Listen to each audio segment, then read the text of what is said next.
Graça e paz, igreja. Amém? Amém? Glória a Deus. Bendito é o nome do Senhor. Amém, queridos? Vamos ler a Bíblia Sagrada? Em 2 Crônicas, hoje nós encerramos esse estudo, tá? Hoje nós encerramos, o livro, de 2 Crônicas. Nós vamos ler o capítulo 35 e o 36. 2 Crônicas 35 e 36.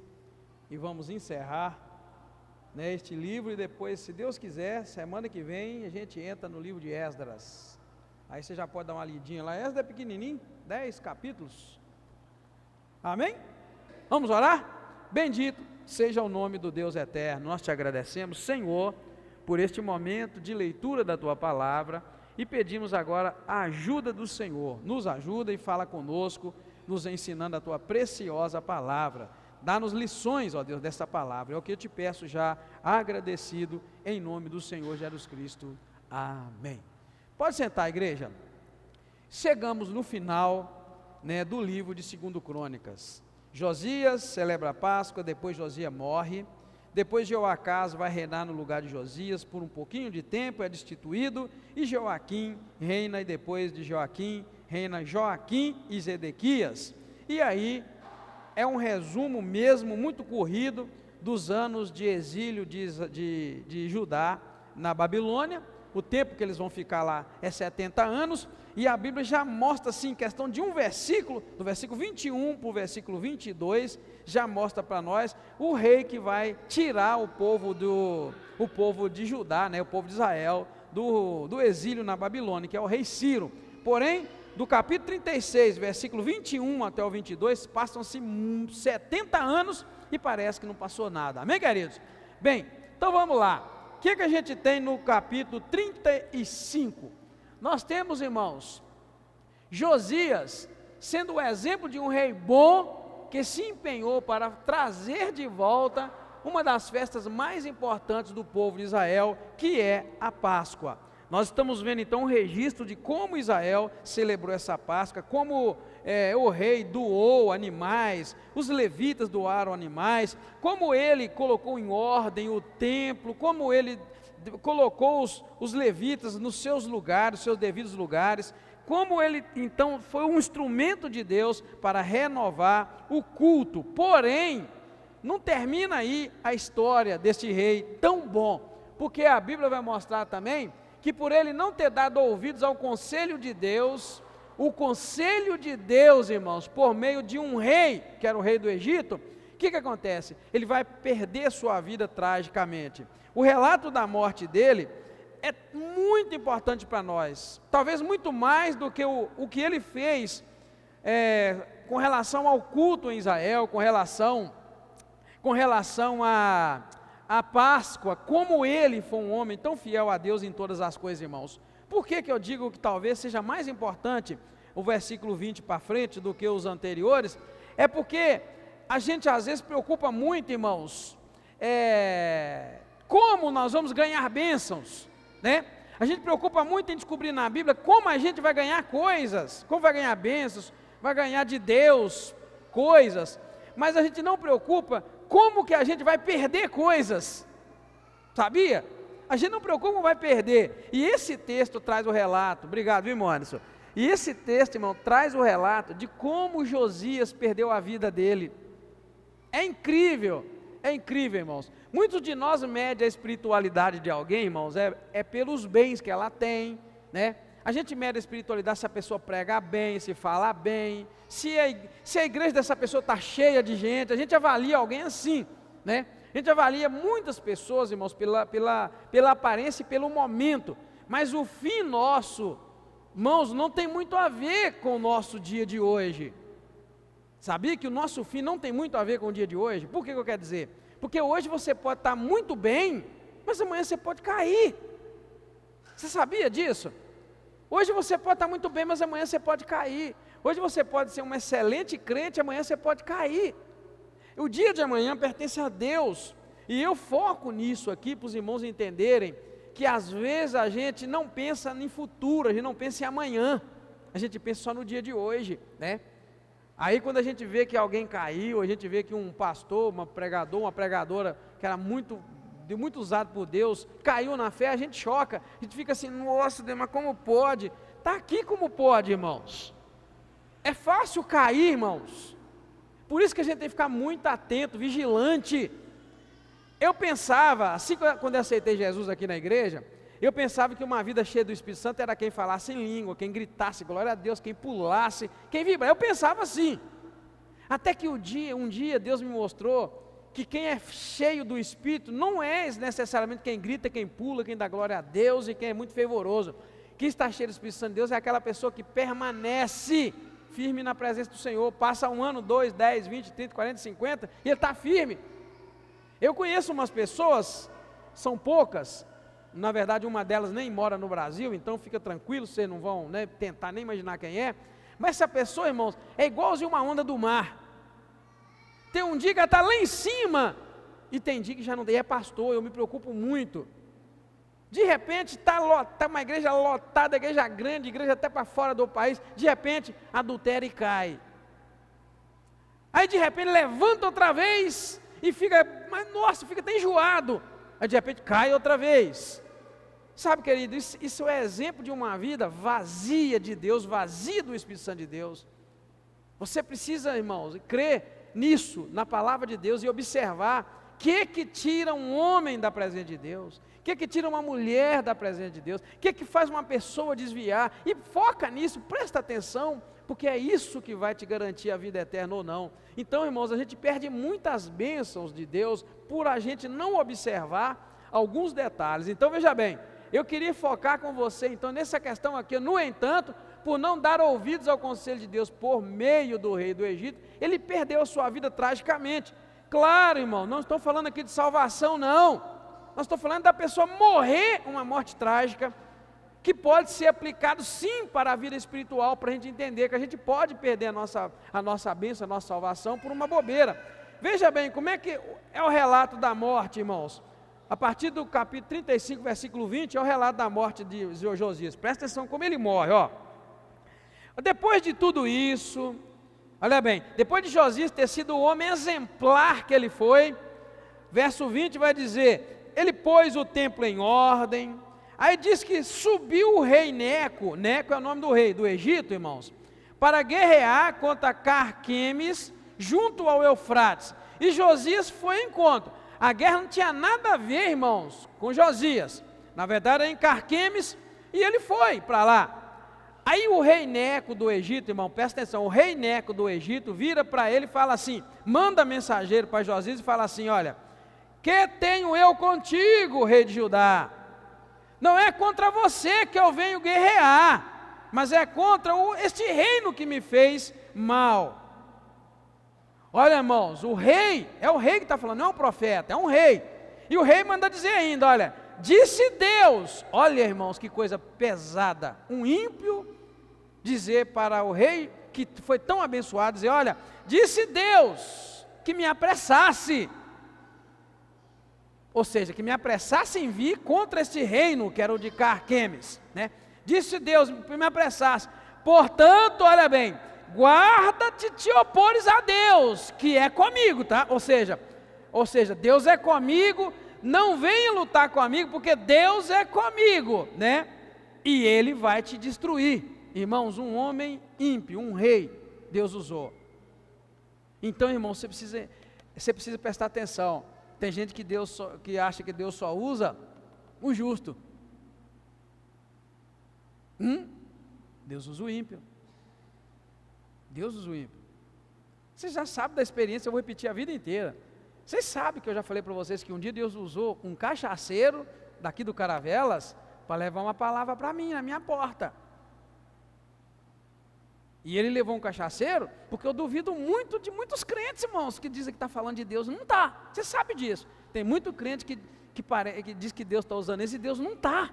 Então tem muita gente mentindo dentro da igreja. Vocês já viram mentira aqui dentro mesmo, já viu gente mentindo aqui dentro, né? Falando coisas que nunca aconteceram, até hoje não aconteceram, tal. Então, mentindo. Então tem muito crente aventurando nessa área. Deus mandou o bêbado lá na minha porta. E o bêbado falou, irmãos, coisas que eu tinha orado de madrugada, caladinho no meu quarto, calado, eu nem usei a voz alta, eu só orei em pensamento, e Deus usou ele para falar para mim. Se a gente não conhecer Deus, você duvida de que é Deus ou não. E nesse caso aqui, irmão, não foi um profeta que Deus usou para falar com Josias. E olha que Josias foi um rei muito bom, vocês viram lá atrás, só fez coisa boa, desde novinho, irmãos. Josias começou a reinar com 8 anos de idade, e ele fez uma renovação espiritual em Judá, tão grande, ficou marcado. Porém a Bíblia mostra para nós que ele morreu por não dar ouvido à voz de Deus, que foi falada por meio de um rei ímpio, um rei do Egito. Então, querido, eu sempre falei para os irmãos aqui, que o primeiro dom que os crentes devem procurar é qual? Quem lembra? Discernimento, para você entender quando é Deus que fala, quando é o diabo que fala, e quando é o homem que fala. Não pense que é porque está dentro da igreja que é Deus, não, querido. E nem pensa que porque está lá fora é do diabo também, não, que Deus pode mandar o ímpio te falar. E olha que o rei aqui, o rei do Egito, o rei Neco, chega a dizer para ele assim, ó, disse Deus que me apressasse, portanto, guarda de te opor a Deus, que é comigo, ou ele te destruirá. Se Josias tivesse discernimento, Josias tinha dado ouvido, mas Josias não deu ouvido. Amém, queridos? Você está entendendo? É por isso que eu sempre falei aqui na igreja e repito, a linha que separa a voz de Deus da voz do diabo é uma linha tão tênue, é uma linha tão fininha, que se você não tiver em submissão e obediência a Deus, você acredita que é Deus que está falando quando é o diabo está falando, e você desconfia que Deus está falando quando Deus está falando. Infelizmente, é por isso que tem muita gente hoje que cai nas lorotas que tem por aí, porque não tem discernimento, acha que tem, mas não tem. Hein? Não é? Se você não tiver dentro de você o dom do discernimento, você vai ser enganado. E foi o que aconteceu aqui, porque quando esse homem falou, né, era de Deus, de fato era Deus. E nós vamos ver no final do capítulo 36 também, outra vez, Deus fazendo um ímpio fazer a vontade dele, o rei Ciro. O rei Ciro. É por isso que você tem que entender, irmãos, que Deus está no controle de todas as coisas. Deus levanta às vezes o ímpio para fazer a vontade dele. E às vezes você fica jogando pedra aí, né? Não é assim? A gente arrebenta com Lula, arrebenta com fulano, E se Deus quiser usar o ímpio? Aí que tem que ter discernimento e ficar ligado. Olha, irmãos, o fato de Deus usar um ímpio não faz daquele ímpio um profeta e nem faz daquele ímpio um justo, porque ele só foi usado, amém, queridos? Nós não estamos falando aqui de vida santa e vida reta, não. O crente tem que ter a vida santa, a vida no altar, para que ele seja um profeta de Deus, santo e santa.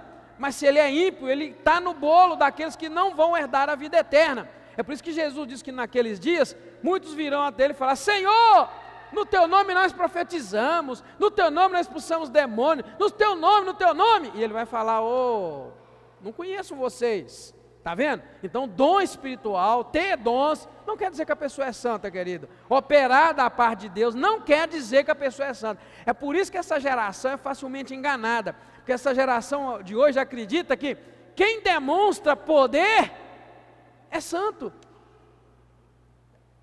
E aí? Não é, porque Jesus diz naqueles dias, muitos vão dizer que fizeram, Jesus até não diz que eles são mentirosos, Jesus só diz que eu não vos conheço, né? Apartai-vos de mim, vocês não têm parte no meu reino, fizeram milagre sim, mas não tem parte no meu reino. Então se você é o tipo da pessoa que é guiado por milagres, eu venho te dizer em nome do Senhor, cuidado, porque o inimigo também, e o ímpio, é usado para fazer sinais e milagres. E aí, como é que fica? Aí fica complicado. Lembra lá de Apocalipse? Os irmãos que já estudaram Apocalipse conosco sabe que a besta, né, nos últimos anos, nos últimos tempos, né, o anticristo, ele vai fazer sinais grandiosos, miraculosos, que vai confundir a cabeça de todo mundo. Então se você é do tipo que avalia uma vida de alguém com Deus ou não, é por sinais, você vai cair. né? Se já não estiver caindo, porque tem muitos de nós que não conseguem olhar isso. Então veja bem, irmãos, ele cai, ele morre. E olha o que diz o verso 21. Josias, porém, não voltou atrás, pelo contrário, ele se disfarçou e foi para a guerra. Mas, não dando ouvidos à palavra de Neco, olha bem, que saíram da boca de Deus. Aí confirma para você o que eu disse, que o rei Neco, apesar de ser ímpio, naquela hora ele falou, era de Deus. Olha, Josias não deu ouvidos às palavras de Neco, que saíram da boca de Deus, e veio pelejar no vale de Megido. Então, queridos, veja bem como é que você tem que aprender a ter discernimento. Eu gostaria muito que a igreja estivesse cheia hoje para aprender essas coisas. Você só vai sobreviver, presta atenção, você só vai sobreviver, irmãos, servo de Deus, crente, se você tiver discernimento, senão você vai ser muito enganado. Se já não é enganado, tá? Eu estou dizendo assim, mas se já não é enganado, né? Então você tem que tomar muito cuidado. Dom de discernimento é necessário para não sermos enganados. E vamos seguir então, para você ver. Então o que acontece?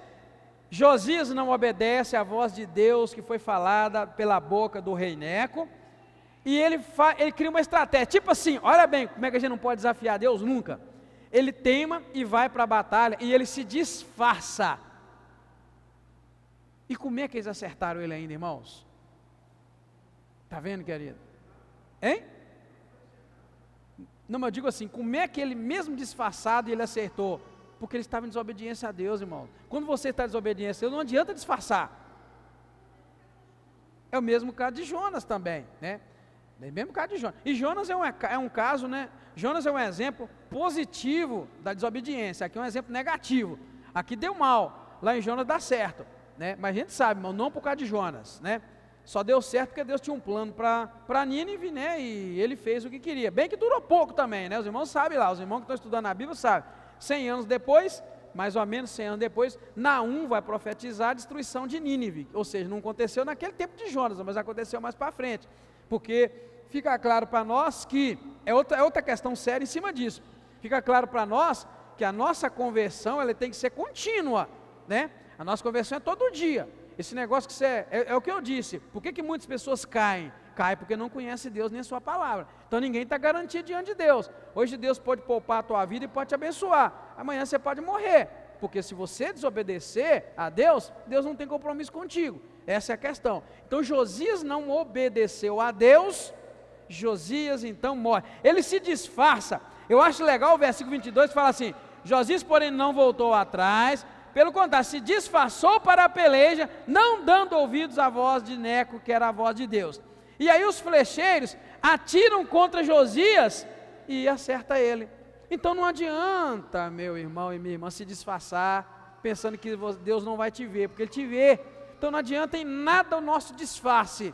Para Deus não funciona, Deus nos vê. E se a flecha tiver que nos acertar, ainda que a gente esteja disfarçado. Mas aqui, o rei Josias disfarçou. Certamente ele tirou as roupas reais. Está entendendo, né, irmão? Certamente ele tirou as vestes de rei, né, a coroa, se ele estivesse usando, não sei, e disfarçou no meio do povo da guerra. Agora, como é que um crente disfarça? Dando uma de santo, dando uma de muito honesto, muito direito, né? Muito isso, muito aquilo. Eu não sei se vocês notaram, o disfarce de um homem, de uma mulher pecadora no meio dos santos, é excesso de santidade. Você notou isso? Quando a pessoa é muito santa e muito rígida, em geral esconde ali uma pessoa fraca, uma pessoa que não caminha, não consegue adorar a Deus da maneira como deseja, então começa a querer que todo mundo siga aquilo que nem ela consegue seguir.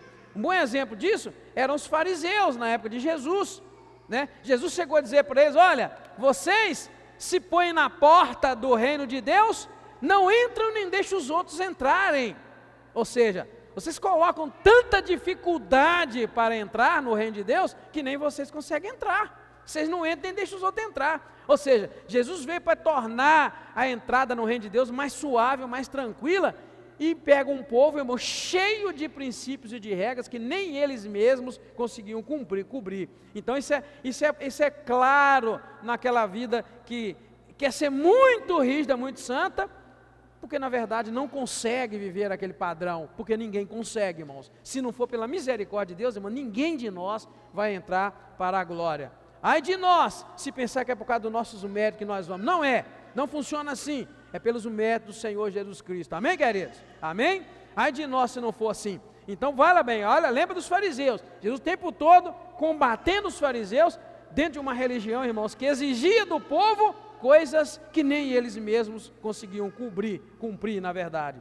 Então, aqui, o que acontece com Josias? Ele morre por causa de uma bobeira que ele deu. Ele não deu ouvidos à voz de Deus, que nessa vez veio pela boca do rei, que não era, né, nenhum sacerdote, nem nada disso. Então ele morre, ali ele morre, e ao ponto, irmãos, de o povo ficar tão triste, que o próprio Jeremias vai profetizar, tá, irmãos?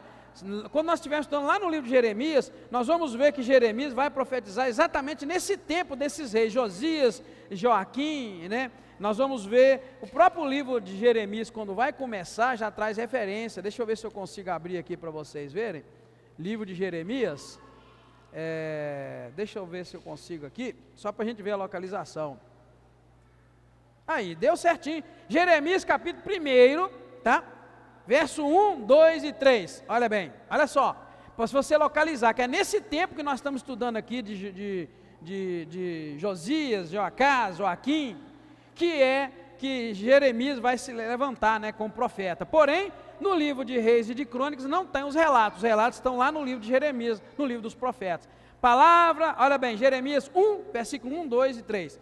Palavra de Jeremias, filho de Uquias, um dos sacerdotes que estava em Anatote, na terra de Benjamim.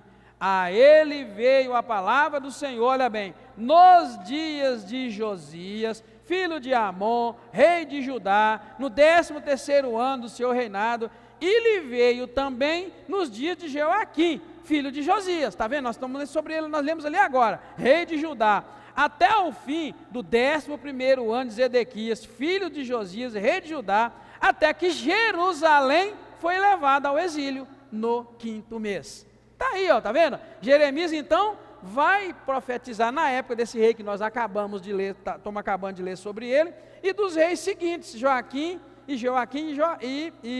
Joacás.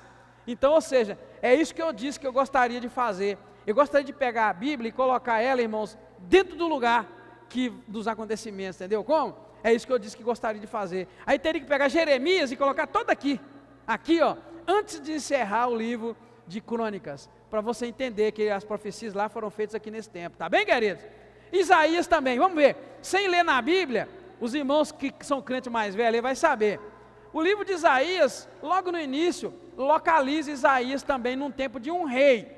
Lembra lá, quando ele vai ter aquela visão do Senhor no seu trono, ele fala que foi no ano tal. Quem lembra? No ano de um rei. No rei Uzias. Está vendo o rei Uzias? No ano do rei Uzias, né? O que ele diz? Que eu ouvi o Senhor assentado no seu trono e tal. Está vendo? O rei do rei Uzias. Então seria o caso de pegar aquele texto, trazer cá no momento do rei Uzias. Eu ainda vou fazer isso um dia, Deus vai me dar tempo.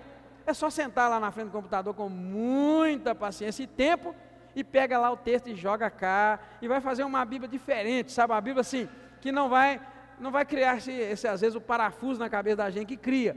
Porém, eu já estou ajudando os irmãos. Quando a gente estiver lendo lá, nós vamos voltar e lembrar que cada dia que nós estudamos Reis e Crônicas, é que aquilo se encaixa, tá bom, querido? Isaías se localiza também, todos os profetas vão se localizar num tempo dos reis. Ou seja, a história não se repete, mas a história agora vai trazer detalhes que não estão registrados nos Atos do Rei dos Reis. Por que não estão registrados nos Atos dos Reis? Porque não é rei. Jeremias não foi rei, Isaías não foi rei, e os demais profetas também não foram reis, então estão relacionados no bloco de livro dos profetas, e não dos reis. Aqui são dos reis, mas se a gente trouxesse, tornaria, irmãos, o estudo ainda mais assim, prolongaria, mas a gente colocaria mais centrado ainda no que está acontecendo, tá bom? E depois eu chamo a atenção para a importância, irmão, de estudar a Bíblia capítulo por capítulo, tá bom? Essa é a importância de estudar do jeito que a gente está estudando, né?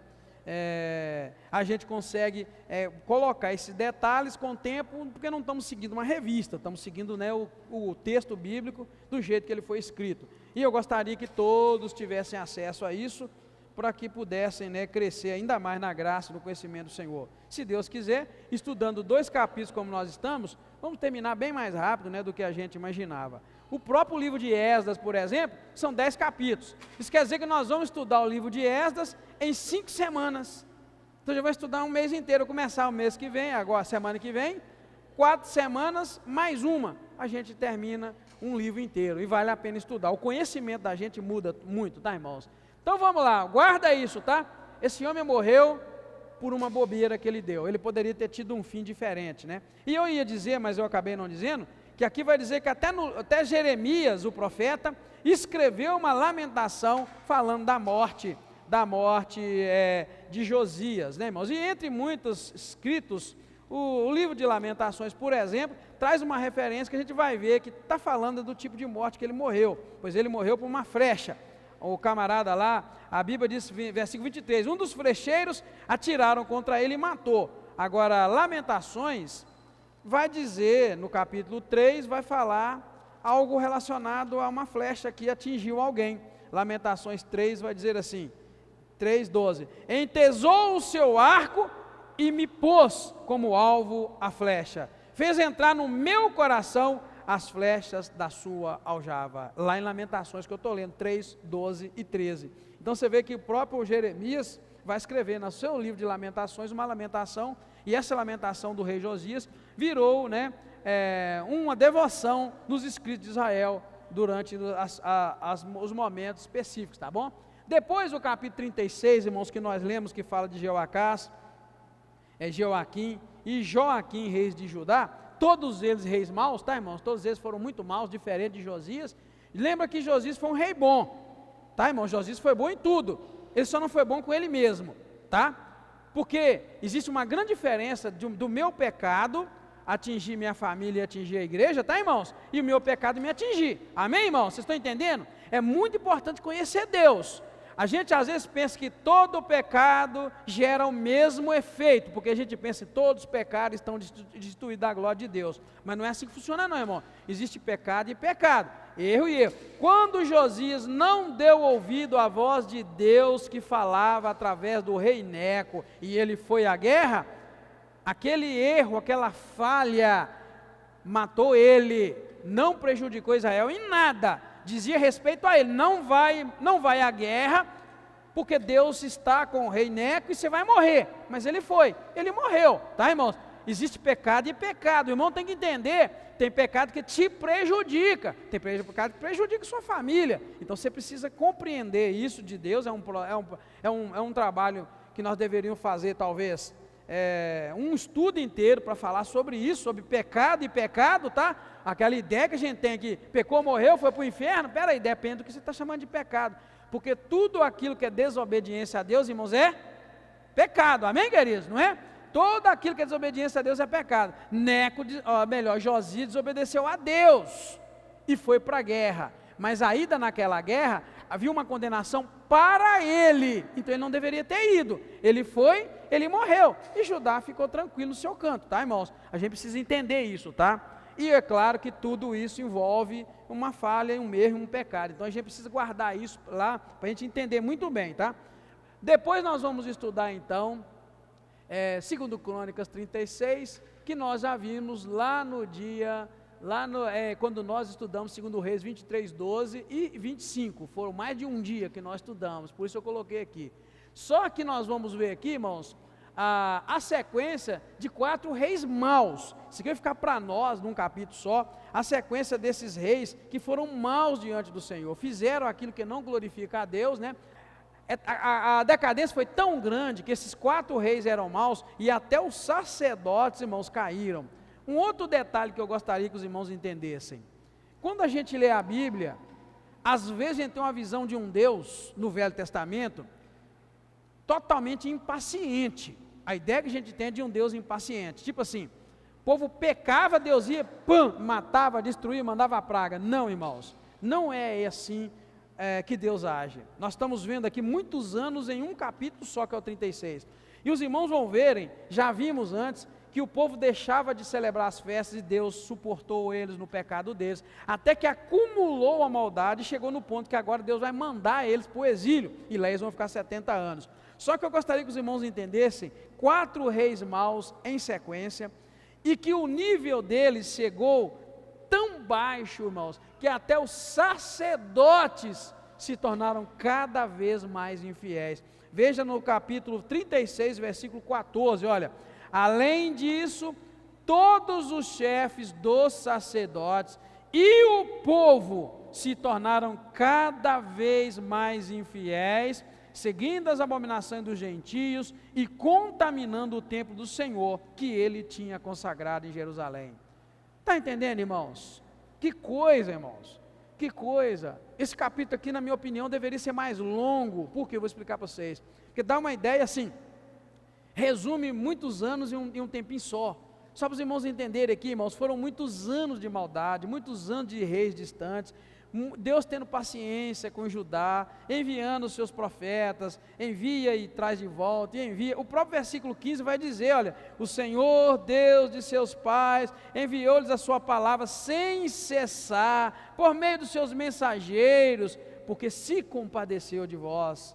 Porém eles zombaram dos mensageiros de Deus, desprezaram as suas palavras, escarneceram dos seus profetas, e até que a ira do Senhor subiu, a ira subiu tanto diante do Senhor, que não houve mais nenhum remédio, diz o versículo 16. Está entendendo, irmãos? Então, Deus não era igual a gente imagina, pecou, ele mandava fogo. Não, irmãos, ele foi aguentando, até que chegou a esse ponto. E esse capítulo que está mostrando isso para nós, então mostrou que até os sacerdotes se tornaram infiéis. E vamos ser sinceros, irmãos, aqui está registrado também a queda do primeiro templo. Logo depois nós vamos ver o registro aqui do templo sendo destruído. O que nós vamos entender, irmãos? Nós vamos entender que depois nunca mais em Israel houve fé, nunca mais em Israel houve culto como houve nesses tempos para trás, né? No início lá de Salomão, quando Salomão estava vivo e tal, e faziam aqueles cultos abençoados dentro do templo. Veja o que diz, verso 18: todos os utensílios do templo de Deus, grandes e pequenos, os tesouros da arca, os tesouros do rei e dos seus oficiais, Nabucodonosor levou para a Babilônia. 19, queimaram o templo do Senhor e derrubaram os muros de Jerusalém. Todos os seus palácios queimaram a fogo e destruíram todos os seus objetos preciosos. Está vendo aqui a destruição? Então, se alguém te perguntar, onde está o registro da destruição do templo de Jerusalém? Está aqui, pequenininho, só nesses 3 versículos, registrado o que aconteceu. E olhe bem, quem é que Deus usou para fazer isso? Um rei chamado Nabucodonosor. Então, presta atenção, irmãos, Deus levanta um rei para punir uma nação. Está doendo, né, irmã? Deus levanta um rei para punir uma nação. Nós não convertemos, irmão, da idolatria para Jesus ainda não, muito pelo contrário. Eu falei algo aqui também, nós vivemos hoje, a igreja evangélica vive no Brasil uma coisa chamada sincretismo religioso. Sabe o que é isso? A gente trouxe tudo que os africanos trouxeram das religiões afro-brasileiras e jogamos dentro da igreja. E pegamos um punhado que o catolicismo trouxe e jogamos dentro da igreja. Hoje os nossos cultos são permeados de rituais, irmãos, que não tem nada a ver com a palavra de Deus, com Bíblia. Infelizmente, essa é a realidade. A gente vive isso. Os crentes vivem isso, na verdade. Sabia que a gente vive isso dentro de casa? Né? Então, a gente precisa de uma libertação. Porque um povo, irmãos, que não busca a Deus e não se converte, esse é o fim. E então, aqui está registrado para nós, né? Até os sacerdotes se tornaram cada vez mais infiéis, versículo 14. Isso vai culminar no exílio durante a Babilônia, que vão durar 70 anos o exílio. Isso está registrado, né? Uma profecia de Jeremias 25, versículo 1, 3 e o 11 e o 13 vai falar isso para nós. E o próprio texto que vai dizer também, olha, vai dizer que eles queimaram o templo, verso 19, destruiu tudo, e os que escaparam da espada, o rei Nabucodonosor levou para a Babilônia, e eles se tornaram servos de seus filhos, até o tempo do rei da Pérsia. Aí vai dizer assim, 21, a terra desfrutou dos seus sábados, todos os dias da sua desolação, ela descansou, até que se completaram 70 anos. Presta atenção, quando diz aqui, a terra descansou dos seus sábados, desfrutou dos seus sábados, né? Qual que era o sábado na lei? Qual dia? O sétimo. Está dizendo que a terra desfrutou dos seus sábados. É porque, irmão, não tinha morador em Jerusalém sequer para cultivar a terra. E o exílio, na verdade, durou 70, não é? 70 não é um múltiplo de 7? O exílio durou 70 anos. Então Deus multiplicou isso inúmeras vezes para mostrar para o povo de Israel, para mostrar para o povo de Judá, que se você não obedecer ele de coração alegre, eis-me aqui te obedecendo, ele te pega pelo cabresto e te obriga a obedecer. A terra descansou, a terra desfrutou do descanso merecido que Deus estipulou, porque ele fez o povo obrigadamente obedecer, né? 70 são 7 vezes quanto? Hein? Não, 70 são 7 vezes quanto? Está vendo, irmãos? Por isso que esse texto está aqui, ó, verso 21. A terra desfrutou dos seus sábados todos os dias da sua desolação, ou seja, todos os dias dos 70 anos que Judá ficou escravo, ninguém produziu, a terra descansou. Olha bem, ela descansou até que se completaram os 70 anos em cumprimento à palavra que o Senhor falava por intermédio de Jeremias. Então abre lá Jeremias 25, porque já que nós estamos estudando Bíblia, né? Não custa nada, né? Ir lá em Jeremias 25. E é claro que nós não vamos ler o capítulo todo, porque você pode ler na sua casa para você ficar mais ainda inteirado, porque a Bíblia é boa quando a gente lê ela assim, tá? Bem, pelo menos deveria, a gente só deveria ler a Bíblia assim, né? Vai lá, Jeremias 25 diz assim, verso 1, 2 e 3. Palavra que veio a Jeremias, acerca de todo o povo de Judá, no 4º ano de Joaquim, filho de Josias, rei de Judá, que é o 1º ano de Nabucodonosor, rei da Babilônia, olha, a qual anunciou o profeta Jeremias a todo o povo de Judá e a todos os habitantes de Jerusalém, olha bem, durante 23 anos, é muito tempo, hein? Do 13º ano de Josias, filho de Amon, rei de Judá, até o dia de hoje, tem vindo a mim a palavra do Senhor, e eu tenho anunciado a vós, madrugando e falando, mas vós não escutaste. Ai, querido, tem gente que reclama de pregar, não tem gente? Tem que reclama de pregar, não tem? Tem que reclama de pregar, 23 anos, madrugando e falando, e o povo não quis ouvir. Tem gente que acha, irmãos, eu já vi gente dizendo, eu queria ter unção de Jeremias, eu queria ter unção de Isaías. Sabe quando é que você vai ter essa unção? Nunca. Você nem vê na igreja. 23 anos o camarada pregou e o povo não ouviu. Você nem vê na igreja, está querendo unção nada, você não quer, você está brincando pai, de ter unção, você está entendendo? Quando a gente lê a Bíblia nesse nível, a gente entende, peraí, a coisa é diferente. 23 anos, tudo bem, mas não é exatamente aqui que eu queria parar. Queria parar no versículo 11 e 13, para você ver os 70 anos. Pula para o versículo 11, que diz assim, toda esta terra virá a ser ermo desolado, e estas nações servirão ao rei de Babilônia, está vendo? 70 anos. Quando, porém, se cumprir os 70 anos, punirei o rei da Babilônia e a sua nação, a terra dos caldeus, castigando a sua iniquidade, diz o Senhor, e farei deles desolação perpétua. Trarei sobre aquela terra todas as coisas que disse contra ela, tudo que está escrito neste livro que profetizou Jeremias contra todas essas nações. Está vendo, irmãos? O profeta pregou 23 anos, ninguém ouviu, mas uma coisa é certa, o que ele falou ia acontecer. Os 70 anos vão acontecer, e nós já vamos ver, já vimos sobre ele aqui, tá bom, queridos? Então, esses 70 anos foi profetizado, né? E assim, então, o escritor de 2º Crônicas, de 1º e 2º Crônicas, no caso, né? Conclui o seu objetivo, que é de lembrar os judeus exilados, qualquer um motivo que eles estavam lá. Por isso que o livro vai terminar assim, do nada, dizendo o exílio, e vai pular para falar do milagre da volta. Olha o milagre da volta, até o versículo 21, fala dos 70 anos de exílio, tudo direitinho como é que foi. Nabucodonosor é o rei que Deus usou para escravizar eles durante 70 anos. Estragou, destruiu o templo, pôs fogo, queimou, acabou com tudo, acabou com Judá. E o 22 e 23 vai falar da vitória já, olha bem. O que diz o 23? Olha, no primeiro ano de Ciro, rei da Pérsia, para que se cumprisse a palavra do Senhor falada por Jeremias. Qual palavra, irmão? Aquela que eu acabei de ler com você, que é Jeremias 25, vai falar que depois do fim de 70 anos Deus ia livrar, né? Então tá aí, eu acabei de ler com você. Então veja bem, despertou o Senhor o espírito de Ciro, rei da Pérsia, de modo que ele fez passar um pregão por todo o seu reino, como também por escrito, dizendo, olha bem, dizendo assim diz Ciro, rei da Pérsia. Presta atenção, irmãos, Nabucodonosor era um rei santo? Era ímpio, e Deus usou ele para quê? Para massagar, e massagar o povo de Deus. Agora eu te pergunto, Ciro era um rei santo? Não, e Deus vai usar ele para livrar o povo. Por isso eu volto a dizer, se você não tiver discernimento espiritual, você cai. Hein? Sim, vai, o rei Dário. Vocês estão entendendo, irmãos? Deus usa um ímpio para cumprir a palavra dele e massagar o povo.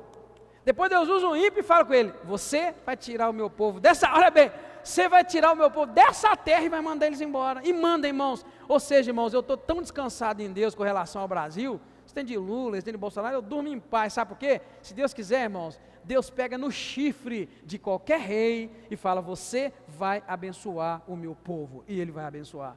Por isso que eu não perco o sono, irmão. Tem gente que perdeu o sono, tem gente que ficou preocupado, tem gente que agora nós vamos morrer. Agora, que nada, irmão. Se for o tempo de Deus usar Nabucodonosor para nos arrebentar, vira o lombo e fala, pode bater Deus, eis-me aqui. Porque Nabucodonosor machucou o povo, não foi? Mas Deus queria. E no momento que completou 70 anos da profecia, Deus pegou e falou, agora Ciro, você vai pegar o meu povo e vai mandar eles todos lá para ajudar, e eles vão reconstruir o templo, reconstruir o muro, você vai mandar. É o que está aqui no versículo 22 e 23, leia comigo para você ver, por isso que eu te falei, passa 70 anos em um versículo só e a gente pensa que foi rápido. Ó, no primeiro ano de Ciro, rei da Pérsia, para que se cumprisse a palavra, falada por intermédio de Jeremias, despertou o Senhor o espírito de Ciro, rei da Pérsia, de modo que ele fez passar um pregão por todo o seu reino, como também por escrito, dizendo, olha o que ele diz, irmão, olha só como é que Deus faz. Assim diz Ciro, rei da Pérsia, olha o que ele diz, irmãos, o Senhor, o Deus dos céus, me deu todos os reinos da terra, olha bem, e me encarregou de lhe edificar um templo em Jerusalém, que está em Judá. Aí o pregão diz assim, quem há entre vós, de todo o seu povo, o Senhor, o seu Deus, seja com ele e suba para construir o templo e a cidade de Jerusalém. Ah, que bom! Deus destrói, mas Deus constrói. Amém, igreja? Amém? Deus pune, mas Ele também liberta. E assim nós vamos terminar, senão eu vou acabar falando o capítulo primeiro, né? Que lá vai estar já o decreto, Esdras vai escrever o quê? Então vamos lá, pulando já para o capítulo seguinte. Esdras vai escrever, irmão, aliás, Esdras não, tá? Ninguém sabe se é Esdras que escreveu esse livro, tá? Alguns acham que sim, mas não há registro. Então o livro de Esdras não é exatamente ele que escreveu, não se sabe. Mas o registro que Esdras faz é exatamente desse movimento do Ciro mandar uma colônia, depois mais uma colônia, ir para ajudar, para reconstruir a cidade, reconstruir o templo. É isso que nós vamos ver. Neemias, depois de Esdras, Neemias vai continuar o relato do povo voltando e construindo o templo. Aí a Bíblia fica boa, tá vendo? Depois vem Esté, já dentro daquele movimento do povo de volta do exílio, né? E vai andando, e chega nos Salmos, aquela coisa linda, e depois os profetas que estão falando aqui, nesse tempo. E quando se assustar, irmão, já estudamos a Bíblia toda aqui dentro da igreja e estamos muito abençoados, tá bom? Então vamos lá. Né? Então guarda isso que é importante. Assim o escritor de 1º e 2º Crônicas, então, conclui seu objetivo de lembrar os judeus por que eles estavam no exílio. Porque é muito fácil, depois de 70 anos, morrem os velhos e os novos, os meninos que nasceram. Vamos dizer, daqui a 70 anos o seu filho vai estar com quantos anos, ninja? Então, é muito fácil daqui a 70 anos, suponhamos que se fosse um exílio, né? O menino ia chegar e falar, mas por que Deus deixou nós sofrer tanto? Por que a gente sofre tanto? Então o Crônicas está dizendo, olha, nós sofremos 70 anos no exílio, porque os nossos pais fizeram todas as pudriqueiras, então por isso. Esse é o motivo do livro, amém, irmãos? Foi bom eu pegar o menino para vocês entenderem. Daqui 70 anos, irmão, nós já fomos, né? Por um milagre, né? A não ser que Deus nos deixe viver, eu, por exemplo, 111 anos, 120, mas já fomos praticamente quase todos aqui. E esse menino poderia questionar, por que nós sofremos tanto? É por isso que eu tenho a humildade de dizer, no meu entendimento, profético para o Brasil, 500 anos passaram muito. Se você não estudar a história, você não vai entender por que a gente sofre tanto até os dias de hoje. Eu falei para você, é porque nós continuamos os mesmos idólatras, os mesmos maus do passado, irmão. Não houve uma conversão genuína do povo. A igreja de Jesus Cristo no Brasil está vivendo as mesmas coisas que vivia no passado, só que com outra maquiagem. Por isso que nós sofremos igual a gente sofre, irmãos. País que tem terra produtiva, tem água como país nenhum tem, água potável. País que tem mar, o Brasil é praticamente cortado pelo mar, assim, já notou? Então nós temos tudo, irmão, nós temos sol, chuva, nós temos neve, coisa que eles não têm, às vezes é só neve, é só calor. Nós temos tudo, irmãos, que o mundo precisa, parece que Deus pôs tudo aqui para nós, mas a gente não anda, não vai para frente, irmão. Por quê? Passaram-se 500 anos e a gente tem que acordar, eu acordei. Os irmãos estão entendendo, irmãos? Pastor, então quer dizer que você está nesse bolo de mal e você vai para o inferno, julgo ele. Não vou, eu tenho certeza absoluta. Aquele que me segura é forte demais e eu vou para a glória, eu vou ser salvo. Mas eu sou brasileiro igual a você, que vive 500 e poucos anos depois da colonização e nós continuamos idólatras, pecadores, maldosos, desonestos, mentirosos, misericórdia. A gente mente por prazer, irmão. Hein? Como é que é?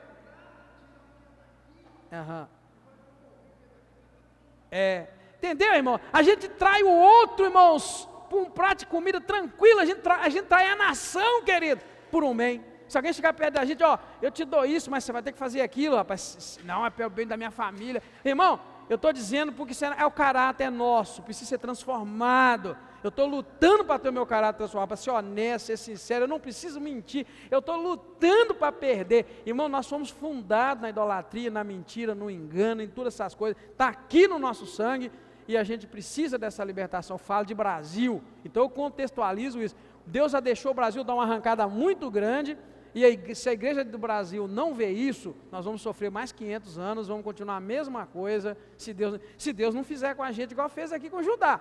Porque se você não notou, eu gostaria que você riscasse na sua Bíblia ou anotasse para você ler depois um versículozinho que tem aqui, irmãos, que vai falar do pecado dos sacerdotes. Deixa eu ver onde é que está aqui, que fala que não tinha mais remédio para eles. Me ajuda aí quem leu. 16, né? Olha, irmão, olha bem, e eu digo para vocês, a minha tradução ela é mais próxima possível do original, e eu peguei no original e vi, é isso mesmo que diz, olha, verso 16, olha, eles porém zombaram dos mensageiros de Deus, que eram os profetas, desprezaram a sua palavra, escarneceram dos seus profetas, olha bem, até que a ira do Senhor subiu tanto contra o seu povo, que não houve mais nenhum remédio. Sabe o que é a palavra de Deus dizer que não houve mais nenhum remédio, irmãos? Quer dizer que não havia mais intercessão, não havia mais sacrifício, não havia mais nada que se pudesse fazer. Deus não ia, nesse momento, fazer nada, ia deixar o povo sofrer e comer, como nós dizemos, comer o pão que o diabo amassou, é a expressão que a gente usa. Entendeu? Isso é muito pesado. Então, irmãos, se a igreja no Brasil, eu estou falando para a igreja, irmão, porque se você pensa que eu espero que os políticos sejam as pessoas que Deus vai olhar para elas e abençoar a nação, não. Deus vai abençoar a nação se a igreja vê isso. A igreja precisa ver, irmãos, que ela precisa se diferenciar do mundo. A igreja precisa pular do mundo, voltar a ser corpo de Cristo, ser igreja, para que tenha remédio para essa nação. E você viu que o capítulo anterior, o versículo anterior, chegou a dizer para nós que até os sacerdotes, verso 14, se tornaram imundos e ímpios. Irmãos, quando os pastores, os sacerdotes, se tornarem imundos, não tem mais remédio para uma nação. Amém, irmãos? Estão entendendo essa contextualização? Então é por isso que está em registro, está mostrando esse sofrimento todo. Então assim, eu gostaria de fazer um pedido para todo mundo que está aqui hoje me ouvindo, grande e pequeno, e os que vão ouvir no vídeo lá, tá? Os que vão ouvir no vídeo. Para e pensa, já que o livro de Crônicas está aqui para mostrar o povo do exílio, por que eles sofriam tanto, para e pensa, por que será que o Brasil sofre tanto? Não é? Para e pensa, por que será que o Brasil sofre tanto? O brasileiro sofre tanto. O Brasil quer dizer brasileiro, tá, irmão? Por que o brasileiro sofre tanto? Hein? Será por que, gente? Será por que o nosso salário nunca dá para suprir? Será por quê? Se nós temos tanto de tudo, para e pensa, né? É porque para isso o livro de Crônicas foi escrito. Então a gente precisa contextualizar. Por que nós brasileiros sofremos tanto, Senhor? Por que a gente tem que ir lá para aquele país de lá ganhar dólar, para aquele outro lá ganhar euro? Por que, Senhor, que a gente vai lá para ganhar dinheiro e não ganha aqui? Irmão, eu consigo entender o papel da igreja nesse país assim. Eu santificando, nós nos santificando e nós clamando e Deus fazendo um milagre, tá? Para e pensa. Então a gente tem que contextualizar, tá, irmãos? Para a gente chegar a um entendimento útil para nós. E para a gente concluir, né? O que a gente vê? Mesmo usado por Deus poderosamente, Josias morreu por causa da desobediência ao aviso de Deus. E Judá amargará 70 anos de exílio, mesmo sendo o grande amor de Deus. Ou seja, Judá, mesmo sendo o grande amor de Deus, irmãos, vai sofrer 70 anos no exílio. Por quê?